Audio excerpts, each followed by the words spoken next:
በፍላጎቴ ከምፈልገው ሰው ጋር ሄዳለሁ ነው አልሄድም። ከአንቺም ጋር አልሄድም አልሄዳትም። እሺ እኔ ከፈለክ ከኔ ጋር ሄደና አሁን እኮ ካንተ ጋር ሄድ ይፈራል። ከተማ ውስጥ ነው አይደለ?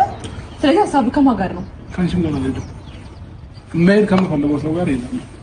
ስትሪ ነው ይወላ አብርሃም ቻውናን በቃ ከማንም ጋር ሄድ ይችላል። ያው አብርሽ አንድ ነገር የሰማነው ሄርሜላ ሆነች ሩታን አብሬክ ሊሄድ እና ነገር ይያሉ እኮ አባት ፈልገው ነው መሄድ ፈልገው ነው አትሄዱ አይደለም አብርሽ። እነሱም ትክክል ናቸው፣ እኛም ትክክል ነን። የተሳሳተው ማን ነው?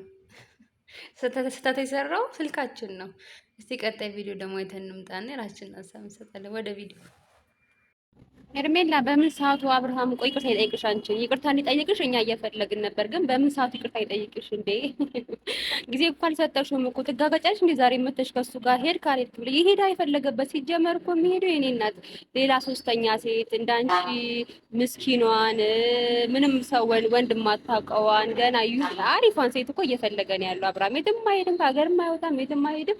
በቃ ሌላ ቆንጆዋን ሴት እየፈለገ ነው ያለው። የእናንተ ታይም አልቋል ነው የምልሽ የኔ እናት። ስለዚህ አብርሃም ታዩ በቃ ይሁንሽ፣ ያንቺ ጊዜ ስላለቀ ነው የምልሽ። የሄርሜላ ንግግር ደግሞ እንኳን እኔን አለች የፈታት ሚስትና አንዳንድ አይነት ወንድምንም ሊሸኝ መጥቷል። በቃ ትጋጋጭ ከነሱ ጋር ታያቸው። ግን በነገራችን ላይ ቤተሰብ ሲመልሱልኝ አንድ ነገር፣ ለምንድን ነው ቆንጆ ሴቶች አይከን የሆኑ ሴቶች ስማርት የሆኑ ሴቶች ለምንድን ነው እንደዚህ አይነት አይሆኑ ዱርዬ ህይወታቸው የሚያበላሽባቸው በቃ መጥፎ የሆነ ወንድ ላይ የሚጥላቸው ደግሞ ሌሎች ደግሞ ተቃራኒ ቆንጆ ደስ የሚል ሰው ጋር የሚወርዱ ለምንድን ነው? መልሱልኝ። ሰው ሜዲ መሆን ይፈልጋል አይደል? እናንተም ሂዱ አለም ነው እኛ እንሄዳለን። ግን እሷ ትቆያለች፣ ምክንያቱም ሩታ ለአብርሃም ታስፈልገዋለች። እኔ ነኝ የማስፈልገው እዚህ ጋር ሩታ ለአብርሃም ታስፈልገዋለች ምናምን አጉል አትመጻደቁብኝ። ስለዚህ ስላስፈለግኩት መሰለኝ መጥቶ እኔን ተሰናብቶ ሊሄድ የነበረው አይደለ? ስለመሰናበቱ ምናልባት እስከ ህይወቱ መጨረሻ የሚሰናበት ይችላል። ስለዚህ አሁን እንደዚህ ክርክር ውስጥ መግባት አይጠበቅብንም። ሩታ ለአብርሃም ታስፈልገዋለች፣ በጣም ነው የምታስፈልገው። አንተ ደግሞ የማስመሰል ጥግ ምንም ልክ የለውም። በቃ አሁን አንቺም እኮ እንደባታስፈልጊው ባጭ ዳኒ ይሄ ጭቅጭቅ ነው። በቃ እኔ እዚህ ሰለቸኝ። ይሄ ጭቅጭቅ ነው። ሰማኛ እውነቱ እኮ ነው። እሱ የሚፈልገው ሰማኛ አብርሃም ይኸውልህ፣ ቆይ አንዴ አዳምጠኝ። እነሱ እንዳይከተሉ ሰማኛ አብርሃም፣ ቆይ እንደዚህ አይደለም፣ ተረጋጋ።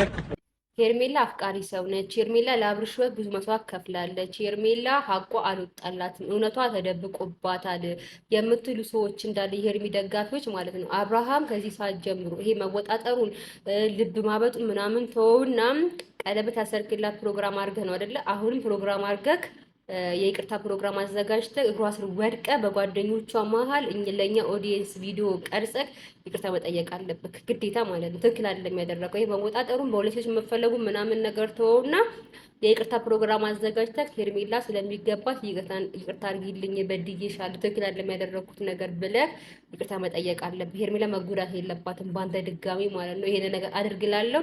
እናንተ ቤተሰብ ደግሞ ኮሜንት ስር እየገባችሁ ይቅርታ ያለ ሄርሜ እያላችሁ ጻፉ ማለት ነው።